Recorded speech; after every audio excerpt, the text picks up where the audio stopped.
Welcome back. South Africa's telecommunications industry is on tenterhooks.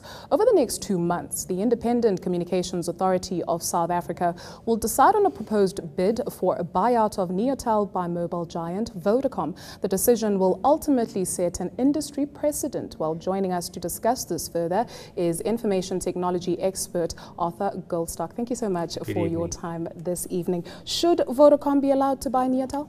There's many reasons why it should be, but there's also reasons why it shouldn't. So it's really a question of how good the arguments are from the competitors.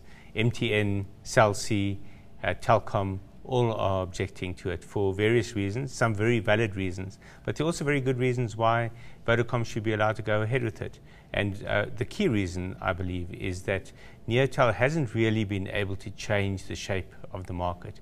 They really need a big brother. They need someone with deep pockets with extensive resources to enable them to truly leverage the network they've built. They've built a very impressive network, but they haven't really been able to build a customer base or provide the services that that network suggests they should be able to.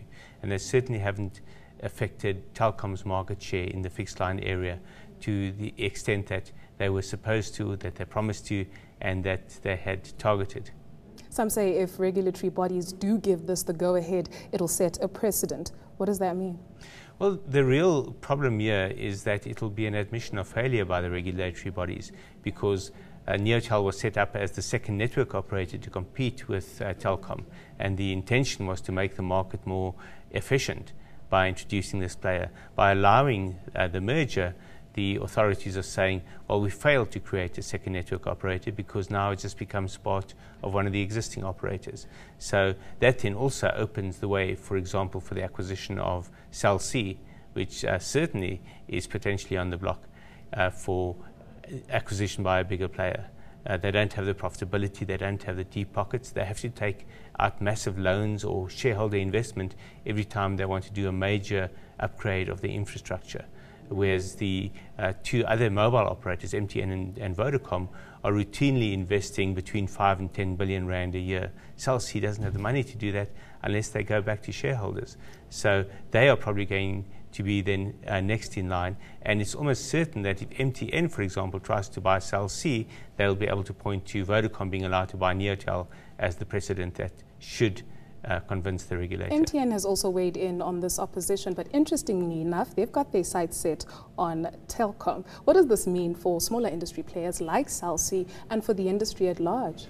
The MTN Telkom deal is really just an infrastructure sharing deal. There's no acquisition envisaged there. So I would guess that any of the major players could cooperate with any of the other major players without it being a competitive issue. But from a competition point of view, one of the big objections to Vodacom buying Neotel is that Neotel is a key provider to smaller service providers.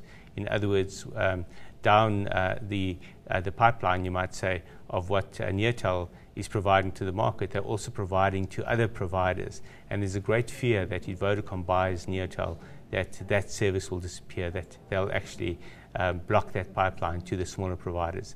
And that could, in fact, destroy a mini industry. What does this all mean for us, the consumer? The consumer does benefit in the long term, as long as Vodacom is not allowed to shut off those smaller providers from Neotel. Because what this will allow Vodacom to do is to really leverage Neotel's assets to bring better connectivity, more services, and more extensive services. So suburbs, for example, that have Neotel fiber running past them, and that's extensive in the major urban areas, would then potentially have fiber to the home being provided by Vodacom. Neotel doesn't have deep enough pockets to extend into that area, whereas that's part of Vodacom's ambition. Thank you so much for your time this evening. That was Arthur Goldstock from Worldwide Works. The International Monetary Fund has released its 2015 World Economic Outlook. It has revised its estimates from the October forecast, and the latest projections are said to be the steepest cut in 3 years. But it's all not bad news, though. The International Monetary Fund says global economic growth will not be as impressive as previously thought. This despite falling oil prices. In October, the global lender forecasted 3.8% growth for this year. However, it's now trimmed that to 3.5%. Slow economic activity in Europe and major emerging markets like Japan, China and Russia have been cited too. Potential growth, which is the growth that we can expect to see over the medium run, the years to come, it has been revised down. And this leads firms to invest less because the future is less bright and the result is growth is lower. But it's not necessarily bad news.